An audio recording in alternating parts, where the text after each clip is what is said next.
দিনে আল্লাহ তোমাদের দয়ার জান্নাত নসিব করবে। জুড়ে বলেন সুবহানাল্লাহ। দয়ার জান্নাত আল্লাহ নসিব করবে।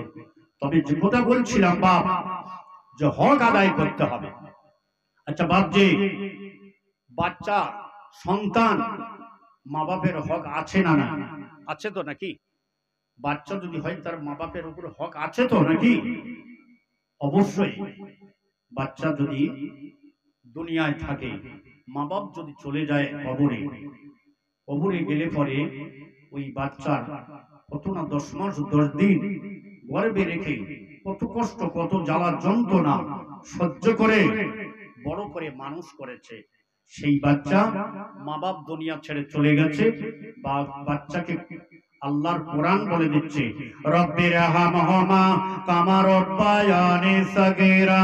তোমরা যদি সন্তান দুনিয়ায় থাকো, তাহলে তোমরা মা বাপের জন্য তোমরা দান সদকায়ে জারিয়া করো, তোমরা দান খায়রাত করো, তোমরা দোয়ার মাহফিল করো। আল্লাহ পাকের তরফ থেকে তোমাদের দোয়ার মাহফিল বেকার যাবে না, বেকার যাবে না। এই মুমিন মুসলমান, এই জন যুবকেরা কানটা খাড়া করে শুনে নেন। তোমাদের এই দোয়ার মাহফিলের ওসিলা করে আল্লাহ পাক তামাম পাহাড় পাহাড় গুনাহ বাপ মায়ের মাফ করে দিয়ে বাপ মায়ের কবরটা আল্লাহ দয়ার জান্নাত নসিব করে দেয়। সেই মাহফিল তো বাপ। আব্বা আম্মার কবরে শান্তির জন্য সকলে আমার আব্বা জানেরা, কেননা বাপ মা বৃদ্ধ হয়ে গেলে তখন বেটা বৌমা তাদের চোখে খারাপ লাগে, খারাপ লাগে না বাপ? তাদের এক বুড়ো বুড়িকে কে দেখবে? কিন্তু আল্লাহ রসুল বলেছে যে বাপ মায়ের খেদমতে আল্লাহ পাওয়া যাবে, বাপ মায়ের মহাব্বতে আল্লাহ পাওয়া যাবে। বুঝতে পেরেছেন? সেই মাহফিল হচ্ছে বাপ। আমার আম্মা জানেরা, নিশ্চিত করে পর্দার অন্তরালে যারা আছেন সেই মা বোনেদের নামাজ 5 ওয়াক্ত পড়তে হবে। যারা নামাজ এখনো পড়েননি, বাপ আমার রাস্তায় ফিরে আসেন। আল্লাহ কখন কাকে মৃত্যু দেবে কেউ বলতে পারবো না বাপ। রাস্তায় চলতে চলতে হতে পারে, গাড়িতে বসলে হতে পারে, বাড়িতে বসেও মৃত্যু হতে পারে। কোন জায়গায় হবে বাবা তোমার সিরিয়াল জানা আছে কি? নেই। আল্লাহ কখন তোমার মৃত্যু বরণ করবে সেটা কাউকে জানা নেই বাপ, কারোর জানা নেই। বুঝতে পেরেছে? সেই জন্য বলছি বাপ, তোমরা এখনো বাড়িতে ফিরে আসো, এখনো রাস্তায় ফিরে আসো। নামাজ পড়িনি তা কি আছে? একদল ডাকাতের দল, তারা শুধুমাত্র ডাকাতি করে বেড়ায়। তো ডাকাতের দল চিন্তা করলো যে আমরা অমুক বাড়িতে ডাকাতি করব। তো ডাকাতি তো এমনি মানে ডাকাতি সাদে সেই বাড়ি থেকে বারবার গিয়ে ফিরে এসে ঢোকার কোনো স্কোপ পায় না। তো বড় জামা টুপি, ওর মধ্যে একজন দাঁড়িয়ে আছে যে ডাকাতের সর্দার। তো করেছে কি যুক্তি করে যে আমরা জামাত যাই, এই জামাতের পোশাকটা নিয়ে চলো আমরা গিয়ে বাড়ি, ওই বাড়িতে বারান্দায় আমরা 3 দিনের জামাত যাব, গিয়ে যদি সুযোগ করে একটা বার ঢোকা যায়। চিন্তা ভাবনা করে তারা বড় লম্বা জামা টুপি দাড়ি নিয়ে ডাকাতের সর্দার তাদের ডাকাতদের নিয়ে দলবদ্ধ হয়ে চলে যাচ্ছে। গিয়ে দেখেন সেই বাড়ির কাছে বারান্দায় গিয়ে ডাকছে বাড়িওয়ালা। বাড়িওয়ালা বার হয়ে আসলেন, আসার সাথে বলছে বাবা আমরা তো দিনের দাওয়াত দিতে এসেছি, আপনার দলুদ একটু থাকবো। বলে থাকো বাবা, কি আছে, দিনের দাওয়াত দিতে এসেছেন, আমার বারান্দা পড়ে আছে, থাকো। তো থাকার জায়গা দিল। একদিন দুদিন 3 দিন এত খেদমত করেছে, এত খাওয়া দাওয়া, ফুসকা পোলোয়া বিরিয়ানি গোশ মাছ সমস্ত রকমের খাওয়া দাওয়া 3 দিন তাদেরকে দিয়েছে। তাদের বলেছে তোমরা বাড়ি যাওয়ার সময় আমিও কিছু তোমাদের গাড়ি ভাড়া রাস্তা খরচ দেব। 3 জন 3 রাতের পরে ডাকাতের সর্দার রাত 12টার পরে নিয়ে মাশওয়ারা করছে, খবরদার যদি আল্লাহর রাসূলের এই সুন্নতের এত বড় মর্যাদা, এত বড় সম্মান যদি মানুষ করে, তাহলে আমরা যে এতদিন ডাকাতি করেছি, লোককে খুন মার্ডার করে টাকা পয়সা কেড়ে নিয়ে এসেছি, আমাদের গুনাহে কবিরা, এ গুনাহ জীবনে মাফ হবে না বাপ। তওবা করে নিয়ে ডাকাতের দল ডাকাতি ছেড়ে দিয়ে তারা তওবা করে তারা পাকা নামাজি ওয়ালা হয়ে গিয়েছে। জোরে বলেন না সুবহানাল্লাহ। আমার ভাইরা, আকীদা থাকতে হবে যে নামাজ পড়ব, ভালো জায়গা আসবো, এটা আকীদা থাকতে হবে, না হলে পরে কোনো কিছু হবে না বাপ। বুঝতে পেরেছেন? আর সাদাকাতু তারাদ্দুল বালা, সাদগায়ে জারিয়া, আল্লাহ বালা মুসিবতের হাত থেকে বাঁচিয়ে দেয়, কঠিন রোগ থেকে আল্লাহ বাঁচিয়ে দেয়। কোরআন পাকে আছে অনুনাজ্জিলু মিনাল কুরআনি মা হুয়া শিফা। আল্লাহ শেফার কথা কোরআনে বলেছে, শেফার কথা। তবে কোরআনকে তো তাজিম করতে হবে, কোরআনকে তো মহব্বত করতে হবে, কোরআনকে তো ভালোবাসতে হবে, তবে তো কোরআন পাকে আল্লাহ পাকের কোরআনটা তোমার জন্য শেফা স্বরূপ করে আল্লাহ পাঠিয়েছে। বুঝতে পারছেন না? সেই পবিত্র মাহফিলে চলে আসেন বাপ, কোরআনের মাহফিল। সোনার ভাইয়ের আমার, সকলে চলে আসুন। কেননা মৃত্যু যখন হয়, মরণের সময় ভাইরা আমার, যে মৃত্যু মালাকুল মউত যখন তোমার কাছে এসে হাজির হয়ে যায়, কারের মৃত্যুটা, কারের মৃত্যুটা আসানের সঙ্গে। বাচ্চা যখন মায়ের স্তন টানতে টানতে ঘুমিয়ে যায়, কিছু বুঝতে পারে না, একটা মৃত্যু। আর কারের মৃত্যু হয় চোখ দুটো বার হয়ে যায়, কারের মৃত্যুটা হয় গালটা হা হয়ে যায়, যায় না? সব মৃত্যু এক নয়। আমি একটু আগে বলে গিয়েছি, নবী নবীর জায়গায়, মা মায়ের জায়গায়, বিবি বিবির জায়গায়, মুমিন মুসলমান সবকে এক করা যাবে না বাপ। বুঝতে পেরেছেন? মরণটাও একটা কোয়ালিটি নয়, মরণ হলো বহু কোয়ালিটির মরণ। তুমি যেমন কাজ করবে তেমন তার মৃত্যু হবে বাপ, তেমন তার মরণ হবে। রাস্তাঘাটে মুসলমানের মরণ কখনো হয় না, কুকুর বেড়ালের মতো মৃত্যু হয় না গো। বুঝতে পারছেন না? মুসলমানের মরণ তো কুকুর বেড়ালের মতো হওয়ার কথা। আর মুসলমানের কবরে কখনো আযাব হয় না। ইয়া আইয়ুহাল্লাযীনা আমানু তাকুল্লাহা হাক্কা তুকাতিহি ওয়া লা তামুতুন্না ইল্লা ওয়া আনতুম মুসলিমুন। আল্লাহর কোরআন বলে দিচ্ছে, এ জগতের মুসলমানের ছেলেরা, এ আমার আব্বা জানেরা, এ আমার মা বোনেরা, কানটা খাড়া করে শুনে নেন। আল্লাহর কোরআন বলে দিচ্ছে, তোমরা যতক্ষণ না মুসলমান হও ততক্ষণ পর্যন্ত তোমরা মৃত্যুবরণ করো না। আল্লাহর কোরআন বলে দিচ্ছে, যতক্ষণ না মুসলমান হও ততক্ষণ পর্যন্ত তোমরা মৃত্যুবরণ করো না। কারণ মৃত্যুবরণ করো না, মুসলমানের কবরে কখনো আযাব হয় না বাপ।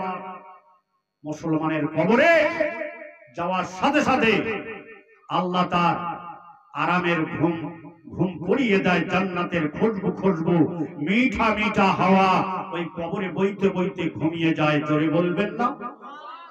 সেই মরণ চার কোরআনের আয়াত বলে দিয়েছে।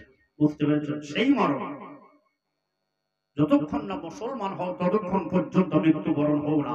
আল্লাহর কাছে মৃত্যু চেয়েও না বাপ। যে মৃত্যু যার হয়েছে সে মৃত্যুর জ্বালাটা সে বুঝেছে বাপ। যখন মালাকুল মউত চলে আসবে, জানটা কব্জ করে নিয়ে চলে যাবে বাপ। আমার আব্বা জানেরা, কি কষ্ট, কি জ্বালা, কি আমার ভাইয়েরা, যখন ওই মাইয়ের বেটা ছেলে হোক আর মেয়ে ছেলে হোক মারা গেল, বাচ্চা কালিজার টুকরা ছেলে, কালিজার টুকরা মেয়ে, তারা মাথা ধরে কাঁদে, ওয়ানাজারি করে কাঁদে, আব্বাজান আব্বাজান, আম্মা জান আম্মা জান করে কাঁদে। কেননা আব্বা আম্মার উপরে বড় মহাব্বত, তাই এত কান্না কাঁদে। নিজে কানে সব শুনতে পায়, কিন্তু চোখ চাওয়ার কোনো হুকুম নেই, আল্লাহর হুকুম কোনো কথা বলতে পারবে না, সব অখেদ হয়ে যাবে, কিন্তু কানে সব শুনতে পাবে বাবা। বুঝতে পেরেছেন? সেই মরণের কথা একটু চিন্তা করো বাপ। যখন ওই মাইয়েতটা যখন গোসল দেয়া হবে, ওই মাইয়েতের বাবারা গরম পানি, ঠান্ডা পানি, মিশ্র করে ওই ব্যক্তির গায়ে যখন গোসল দেওয়া হয়, ওই ব্যক্তি বলে, আহারে এত জোরে হাত দিও না, এত জোরে হাত দিও না, এত জোরে পানি ফেলো না, তোমরা আমার শরীরটা জর্জরিত হয়ে গিয়েছে, 7টা ফুট আসমান যেন আমার শরীরে ভেঙে পড়েছে, আমি সহ্য করতে পারি না, কেননা মরণের এত জ্বালা, মরণের এত যন্ত্রণা আমি সহ্য করতে পারি না। এ আমার বেটা, এ আমার মেয়ে, আমি সহ্য করতে পারি না বাবা, এত শরীরে আমার দরদ, এত শরীরে আমার ব্যথা বাবা, আমি মৃত্যুর জ্বালাটা এতদিন জানতাম না। গোসল দেওয়া হয়ে গেল, এইবার সাদা কাফনটা যখন পরানো হবে, ওই ব্যক্তি কেঁদে কেঁদে কেঁদে কেঁদে অনাচারি করে বলবে, আহারে আমার ছেলে মেয়েরা, তোমরা শোনো শোনো, আমার সাদা কাপড় কেন পরাচ্ছ? তোমরা তো আমার রঙিন কাপড় দুনিয়ার বুকে আমাকে পরিয়েছ, কিনে দিয়েছ, আর আজকেকার দিনে তোমরা সাদা পোশাকটা আমার গায়ে কেন পোষাচ্ছ? আমার কোন জায়গায় তোমরা নিয়ে যাবে? চিল্লে চিল্লে অনাচারি করে ঝরঝর করে ওই ব্যক্তি কাঁদে, কান্নার আওয়াজ কেউ শুনতে পাবে না। ও মুসলমান, মরণের এত জ্বালা, মরণের এত যন্ত্রণা বাবারা, যার মৃত্যু হয় সে জানে। আহারে সাদা কাফন পরানো হয়ে গেল, এইবার যখন ছপ্র কাঠে তোলা হবে, যখন কবর বাড়ি নিয়ে যাওয়া হবে, তখন ওই ব্যক্তি, মৃত ব্যক্তি আফসোস করে করে বলতে থাকে, ও আমার আত্মীয় স্বজনেরা, আমার কোন জায়গায় নিয়ে যাচ্ছ? আমার কোথায় নিয়ে যাবে তোমরা? কেঁদে কেঁদে কেঁদে কেঁদে অনাচারি করতে থাকে, আফসোস করতে থাকে। যখন কবরে লাশটা শোয়ানো হয়, ওই সময় দুজন ব্যক্তি, একজন মাথার দিকে, একজন পায়ের দিকে। আহারে ওই ব্যক্তি এইবার কেঁদে কেঁদে অনাচারি করে, আফসোস করতে করতে বলে, ও আমার আত্মীয় স্বজনেরা, তোমরা আমার দুজনা আমার মাটির তলায় শুইয়ে দিয়ে মরুভূমির ময়দানে আমাকে একা ফেলে রেখে তোমরা পেলিয়ে যেও না, তোমরা পালিয়ে যেও না, আমাকে এইভাবে মরুভূমির ময়দানে আমাকে একা ফেলে তোমরা চলে যেও না। আফসোস করে বাপ আমার, মরণের কি যে জ্বালা, মরণের কি যে যন্ত্রণা। বাপ যে মৃত্যু বরণ করে, তার মৃত্যু সেই জানে। সে আনিস ভাইয়ের ঘটনা প্রত্যেক মোবাইলে শুনেছেন না ভাই? এমন একটি ছেলে, আল্লাহ তার জান্নাতের বাগান বানিয়ে দিক, সকলে বলে আল্লাহুম্মা আমিন। 11 দিনের দিন 10 দিনের পরেই লাশ মোবারক তুলেছে, লাশটা তুলেছে, রক্ত ঝরছে, টাটকা লাশ। 2 দিন 3 দিন গেলে মানুষের আর খুঁজে পাওয়া যায় না চেহারা, কিন্তু 10 দিন 11 দিনের মাথায় লাশটা যখন তুলেছে, টাটকা। আমি হাওড়া জেলাতে ছিলাম, বুঝতে পেরেছেন, টাটকা, আর টাটকা রক্ত, তাজা রক্ত বার হচ্ছে। এই জন্য আল্লাহ রসুলের সোনার হাদিস তো মিথ্যা হবে না বাপ।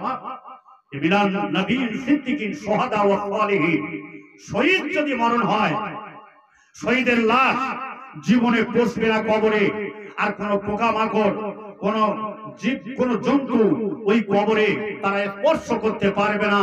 কিয়ামত পর্যন্ত ওই লাশ ওই অবস্থায় টাটকা থাকবে। একবার জোরে বলুন না সুবহানাল্লাহ। শহীদের লাশ কবরে পচে না। কিয়ামতের দিনে যে অবস্থায় দুনিয়ায় তোমাকে কবরে দাফন করলো, ওই অবস্থায়, টাটকা অবস্থায় কিয়ামতের দিন তুলবে, কেউ স্পর্শ করতে পারবে না। এর নাম শহীদি মরণ। বুঝতে পেরেছেন বাপ? আমার আব্বা জানেরা, মৃত্যু এমন একটা জিনিস, মৃত্যু কাউকে বলে আসে না। মৃত্যু কোন জায়গায় হবে কাউকে কেউ জানে না বাপ। তবে একটি কথা আমি বলবো, সকলে একটু বাগ মাহফিলে চলে আসুন। আমি গুনাহগার, মুসাফির হালাতে বহু দূর থেকে এসেছি বাপ। আল্লাহ বহু বড় বড় জলসায় আল্লাহ নিয়ে যায়, সেখানে সব হুজুররা চলে গিয়ে আখির দোয়ার জন্য আমার রেখে যায়। আর আমার ছোট মেদলা হুজুর পীর কেবলা, পীরনগর হুজুর পীর কেবলা, পাঁচকুড়া খালেদ হুজুর, সমস্ত আল্লাহর ওলির দরবারে আল্লাহ গুনাহগারের দোয়া সকলেই করে, সকলেই গুনাহগারের জন্য দোয়া করে। বুঝতে পেরেছেন আমার ভাইরা? বলার উদ্দেশ্য অন্য কিছু নয়, বাপ সকলের জন্য একটু প্রাণ খুলে দোয়া করব যে বাপ মা যাদের কবরে আছে এই পবিত্র চাঁদে আমার আল্লাহ যদি তাদের কবরটাকে ঠান্ডা করে দেয়, আযাবে জাহান্নাম সহ্য করতে পারবে না বাপ। কেননা আযাবে জাহান্নাম চোখে দেখেননি, আযাবে জাহান্নাম দেখেছে আমার নবী।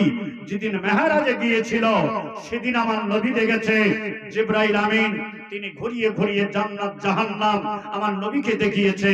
জাহান্নামের ধারে গিয়ে দেখে একদল মেয়ে ছেলে, বেশিরভাগ মেয়ে ছেলে জাহান্নামে কাতরাচ্ছে, জাহান্নামের আগুনে তারা উঠছে, জাহান্নামের মধ্যে তারা আছে, তাদের জিহ্বা ধরে সাপ বিচ্ছু টানছে, মাথার মগজগুলো টানছে। আরে বিরাট বিরাট বড় বড় সাপ। ওই সব মেয়ে ছেলে কারা?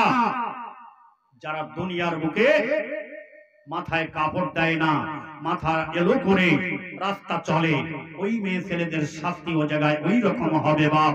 আর যারা জিনায় লিপ্ত, যারা স্বামীর কথা অবাধ্য চলে, যারা খারাপ কাজ করে বেড়ায়, তাদের শাস্তিটা ঠিক ওইভাবে হবে বাপ।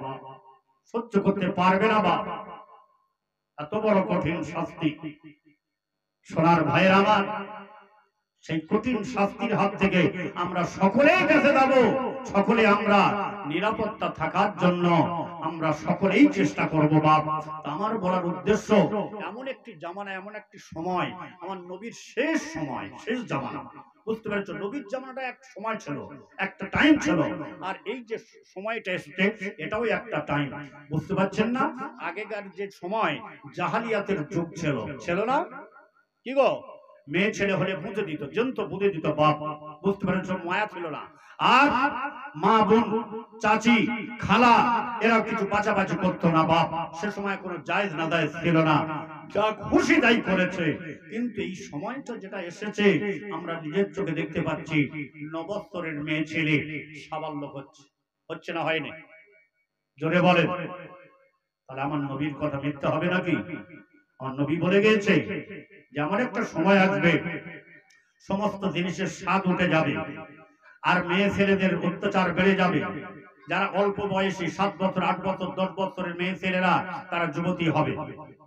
সোনার ভাইরা, বলার উদ্দেশ্য সকলে সাবধান হয়ে যাও। কেননা আমার নবী বলে গেছে আখিরি জামানা, শেষ জামানায় বেটা ছেলের পোশাক মেয়ে ছেলে পরবে, আর মেয়ে ছেলের পোশাক বেটা ছেলে পরবে। তাই হচ্ছে না? তাই হচ্ছে না নাকি? খবরদার। বেটা ছেলেরা বহু জেলাতে ঘুরি দেখি, বেটা ছেলেদের প্যান্ট এমন একটা, মা বাপ কেমন তা আল্লাহই জানে। বেটা ছেলেদের প্যান্ট দেখি কোমরের কাছে ছেঁড়া, হাঁটুর কাছে ছেঁড়া, উড়োতে ছাড়া। বুঝতে পেরেছো? ছেঁড়া। কি পরে আছে রে বাবা? এই তো ভালো জায়গায় এসেছে, বিয়ে বাড়ি এসেছে, এসব কি পোশাক? সরল সারা শরীরটা দেখা যাচ্ছে, কি পোশাক উঠলো রে বাপ। মেয়ে ছেলেদের দেখতে পাচ্ছি তাদের এই হাতটা জানলা কাটা এত দূর পর্যন্ত, এদিকে জানলা কাটা, পিঠের চালটা খোলা, এদিকে ঢাকা, হাফ ঢাকা হাফ ফাঁকা। বুঝতে পেরেছেন? কি সময় এলো বাপ। ইমান বাঁচানো বড় কষ্টকর, ইমান বাঁচানো বড় দুষ্টকর। খবরদার। আমি আমার বলার উদ্দেশ্য অন্য কিছু নয়, সারা রাত চিল্লে ওয়াজ করলে কোনো কাজে আসবে না। একটা কথা যদি আমল করেন, একটা কথা যদি রাসূলুল্লাহর কথা যদি নেন, তাহলে আল্লাহ কামিয়াবি করবে। বসিরহাটে আল্লামা রুহুল আমিন সাহেব, তিনি কত দরজার মানুষ ছিল, তিনি কত বড় মর্তবার মানুষ আল্লাহ করেছিল। তেনার মাজারে কেউ গিয়েছেন? এখানে কেউ গিয়েছেন? তেনার সঙ্গে তখন গাড়ি ছিল না, একটা বাঘ ওনার পিঠের চালে করে নিয়ে অনেক জলসায় ঘুরিয়েছে। সেই বাঘটা আপনারা নিজের চোখে, বাঘের কবর আপনারা নিজের চোখে দেখতে পাবেন। আমি বলে যাচ্ছি, জুলফিকার বসিরহাটে কোনোদিন যাবে, আল্লামা রুহুল আমিন সাহেবের যে বাঘটা পিঠের চালে বয়ে বয়ে জলসা করিয়েছে। বুঝতে পেরেছেন? আল্লামা রুহুল আমিন সাহেব দুনিয়া থেকে বিদায় নেওয়ার ওফাতের পরে উনি কেঁদে কেঁদে 14 দিন পরে কবরের ধার থেকে ওঠে না, কেউ খাওয়াতে পারে না, পানি পর্যন্ত পান করে না, কেঁদে কেঁদে অনাজারি করে ওই জায়গায় 14 দিনের দিন ইন্তেকাল করেছে। ওই বাঘ কবরের ধারে মানুষ গিয়ে, ওনার আওলাদেরা গিয়ে ওনাকে নিয়ে পাশে কবর দিয়েছে, মাটি দিয়েছে। আপনারাও দেখতে পাবে বাঘের মাটি, বাঘের কবর। তাহলে কেমন মানুষ ছিল সেই মানুষ আর আমি মানুষ এক করবে নাকি? সেই মানুষ আমি মানুষ এক? খবরদার। ফাতে আলী ওয়াইসি রহমাতুল্লাহ আলাইহি কলকাতা মানিকতলায় শুয়ে আছে, সকলে জানে না। হসপিটালে রক্ত পায় না, মাদার শরীফে গিয়ে আল্লাহর কাছে দোয়া করো। আমি বলে যাচ্ছি, আর পরীক্ষা করে দেখো। ফাতে আলী ওয়াইসি রহমাতুল্লাহ আলাইহির কাছে গিয়ে আপনার দরবারে দোয়া করো, আল্লাহ আমার এই ছেলেটার বাঁচিয়ে দাও, আমার ছেলেটার রক্ত পাওয়া যাচ্ছে না, আল্লাহ তুমি মিলিয়ে দাও।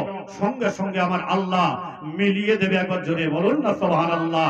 এরম নজির, এরম পরীক্ষা হাজার হাজার আছে বাপ, হাজার হাজার আছে।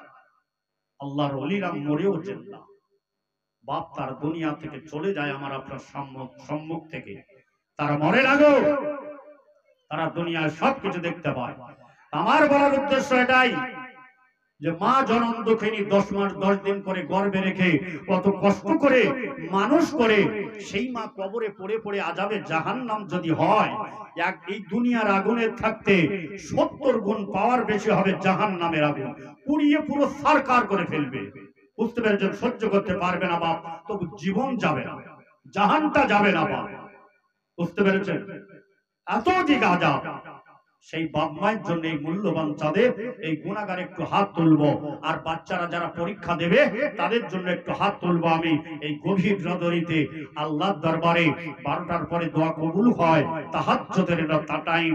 আমার সোনার ভাইয়েরা, একটা কথা আমি জিজ্ঞাসা করব, আমার বাপজিরা, এমন একটি জায়গা, এমন একটি চাঁদে, এমন একটি সময় বসেছেন আল্লাহর দরবারে, তোমাদের গুনাহ করে করে তোমরা ঝানু হয়ে গিয়েছো, তোমার গুনাহের পাহাড় হয়ে গিয়েছে।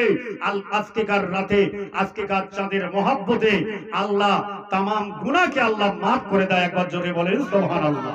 সেই মাহফিল বাপ, আমার অন্য কোনো মাহফিল নয় বাপ, আমার এক বানানোর কথা নয়, আমার রাসূলুল্লাহর কথা। আমি একটি কথা বলবো, এই মাহফিলটা বহুত দিন ধরে হয়ে আসছে, 5-7 বছর, তাই নয় কি গো ভাই? 5-6 বছর হয়ে আসছে, এটা কি? খুব অল্প সংখ্যা মানুষ, হিন্দু মুসলমান মিলে আপনারা বসবাস করেন। একই ভারত, একই পশ্চিম বাংলা, কি পশ্চিম বাংলার জমিন আল্লাহ করে পাঠিয়েছে। হিন্দু মুসলমান, জৈন খ্রিস্টান বৌদ্ধ, সাহারা নাসারা, ইহুদি বাগদি, কুলে বহু জাতির মানুষ আমরা একসঙ্গে বসবাস করি, একই পুকুরে গোসল করি, একই টিউবওয়েলে পানি আমরা পান করি, একই দোকানে বাজার করি, কাঁধে কাঁধ মিলিয়ে আমরা চলি বন্ধুত্বের মতো, তাই নয়? কেউ ঠিক তো নাকি? মানুষ তো ইনসান, আল্লাহ সর্বশ্রেষ্ঠ করেছে। তোমার কেন বিবেকে কম হবে বাপ? তোমার বিবেকে আল্লাহ কম কেন করবে তকদিরটা? আর তোমার বিবেকে বিচারটা কেন কম হবে? তারাও মানুষ, আমরাও মানুষ। হিন্দুর মা আমাদের মা, তাই নয়? হিন্দুর বোন আমাদের বোন, হিন্দুর ভাই আমাদের ভাই, কি গো? খবরদার বাপ, যদি মেনে নিতে পারো তারাও মানুষ আমরাও মানুষ, আল্লাহর কাছে তোমরা ভালোই পাবে, কামিয়াবি পাবে। আমার বলার উদ্দেশ্য অন্য কিছু নয়। এই পবিত্র চাঁদের সম্মানের ক্ষেত্রে আমি সকলকে বলছি, আমার ভাইরা এসে বসে যান, একটু কমিটির ভাইরা যারা আছে একটু 10 মিনিটের জন্য এসে বসে যান। আমি দুটো কথা বলবো, তারপরে কিয়াম করব, আবার ওয়াজ নাসিহতের লাইন আবার শুরু করব। আমার ভাইরা সকলে একটু পাক মাহফিলে একটু বসে যাবেন। আমার ভাইরা সকলের জন্য দোয়া করব আল্লাহর দরবারে, যারা এত কষ্ট করে, ছেলেরা, বৃদ্ধরা, মেয়ে ছেলে, বেটা ছেলে এই মাহফিল তৈরি করেছে, আল্লাহর দরবারে এ দান কবুল হয়ে যাবে বাপ। তা আমি বলতে চাই, সর্বপ্রথম যার শেষ ভালো তার সব ভালো। এই গভীর রাত্রি আমার নবী বলেছে যে 5 ওয়াক্ত নামাজ, 5 ওয়াক্ত নয়, 5 ওয়াক্ত নামাজ। তো ভাই, সর্বপ্রথম আমি বলবো যে আগামী বছর এই নবীর বাগানটা আপনারা কি সাজাবেন না এই পর্যন্ত বন্ধ? একটু বলেন না ভাই, এই পর্যন্ত ইতি করে দেবেন না আগামী বছর করার আশা আছে, নিয়ত আছে?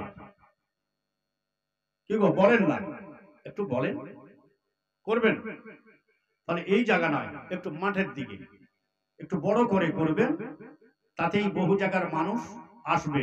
এই জায়গাতে ছোট্ট একটা গ্রাম, একটু ফাঁকার দিকে নিয়ে গেলে জলসাটা বহু জায়গায় একটু প্রচার হলো, মানুষ এসে বসতে পারলো, 10-20টা দোকান আসলো, মানুষ এসে আহার করতে পারলো, মানুষ আসবে, তৃপ্তি পাবে। বুঝতে পেরেছেন? তবে একটি কথা আমি বলে যাব যে কে আছে আমার নবীর প্রেমিক, আমার নবীর আশিক, আমার নবীর প্রেমিক কে আছে? একজন উঠে দাঁড়িয়ে বলবে যে আগামী বছরের জন্য এই মাইকটা দেবো আমি। একটু বলেন ভাই, একজন ব্যক্তি উঠে বলে, আমার কমিটির ভাইরা একটু সকলে পাক মাহফিলে চলে আসুন, সকলে চলে আসুন, একটু জেকের করে লা ইলাহা ইল্লাল্লাহ, জোরে জোরে লা ইলাহা ইল্লাল্লাহ, লা ইলাহা ইল্লাল্লাহু মুহাম্মাদুর রাসূলুল্লাহ। আমার সোনার ভাইরা, এই পাক মাহফিলে গো ভাই, আমি গুনাহগার বসে বলছি যে এই মাহফিলে দাঁড়িয়ে এই মাহফিলের জন্য জান্নাতের বাগান সাজাবার জন্য কোরআন হাদিসের কথা আলাপ আলোচনা হবে। আহারে তোমার তকদিরটা আল্লাহ বড় করবে, তোমার ব্যবসাতে আল্লাহ বাড়িয়ে দেবে বাপ, তোমার শরীরে আল্লাহ সুস্থ করবে, তোমার হসপিটাল নার্সিংয়ে যারা ভর্তি আছে আল্লাহ ফেরার তৌফিক দিক। আমার দোয়া করব বাপ। একজন উঠে বলেন না ভাই মাইকটার কত টাকা দাম রে বাপ? একজন উঠে বলেন যে একটা মাইক আমি দেবো আগামী বছরে। একজন বলেন আমি একটু প্রাণ খুলে দোয়া করব, আল্লাহ তার রুজি রোজগারে বরকত দেবে, আল্লাহ তার ব্যবসা বাণিজ্য আল্লাহ বাড়িয়ে দেবে। একটু বলেন এই মাইকটা কে দিতে পারবে বাপ? এই যে কথা কোরআনের কথা বহুত দূর চলে যাচ্ছে, ইবলিস শয়তানের কানে পড়ার সাথে সাথে পেলিয়ে চলে যায়, তত দূর পর্যন্ত ইবলিস দৌড়ে চলে যায়। বুঝতে পেরেছেন? সেই মাহফিল একজন উঠে একটু বলেন না ভাই অপমান করবেন না বাপ, আল্লাহ বহু জায়গায় নিয়ে যায়, আল্লাহ বহু জায়গায় কালেকশন, বহু জায়গায় আল্লাহ ওদা। আমার ভাইরা জলসার জন্য, কেউ তো খাওয়া দাওয়ার জন্য নয়, নিজের পেটের জন্য নয়, একটু এই মাহফিলে আমার নবীর বাগানটা সাজাবার জন্য, কোরআন হাদিসটা পড়ার জন্য, এই আওয়াজটা পৌঁছানোর জন্য মানুষ হেদায়েত পাবে, মানুষ জ্ঞান পাবে, আল্লাহর বান্দা হবে, আল্লাহ তার গুনাহ কবিরা সগীরা গুনাহকে আল্লাহ maaf করে দেয়। সম্মানীয় ভাইয়ের আমার, একজন ব্যক্তি উঠে বলেন না ভাই যে আমি আগামী বছরের জন্য মাইকটা দেব। সেই ভাই কি বলছে দেখো পিছনে, জেনারেটর একটা দিতে হবে, একটা জেনারেটর দিতে হবে বাবা। কি নাম বাবা, কি নামটা কি, কি নাম? एक तकबीर देना भाई, इब्लिस पालिए चल जाए। नारा तकबीर, नारा तकबीर। আলাউদ্দিন ভাই আগামী বছরের জন্য মাইক দিয়েছে, নারা তাকবীর, মারহাবা মারহাবা, জিন্দাবাদ, নারায়ে তাকবীর। আল্লাহ পাক আলাউদ্দিন ভাই দোয়া করব বাপ, দোয়া করব। কে আছে একজন জেনারেটর দেবে বাপ, একটা জেনারেটর। আমার আব্বা জানেরা এত বড় বাগান সাজাবে, আলো দেবে, জান্নাতের ভিতরে আলো না থাকলে মানুষ বুঝতে পারবে না বাপ। একজন ব্যক্তি উঠে বলে যে একটা জেনারেটর আমি দেবো। আরে বাবা হাজার হাজার টাকা আল্লাহ তোমাদের রুজি রোজগার দেবে। আমি গুনাহগার বলে যাচ্ছি, আর তোমরা পরীক্ষা করে দেখে নেবে আগামী বছরে আল্লাহ তোমার হাজার হাজার টাকা রুজি বরকত দেবে, তোমার কারবারে আল্লাহ বাড়াবে, তোমার ব্যবসাতে আল্লাহ বাড়াবে, তোমার বাণিজ্য আল্লাহ বাড়িয়ে দেবে। কি নাম বাবু?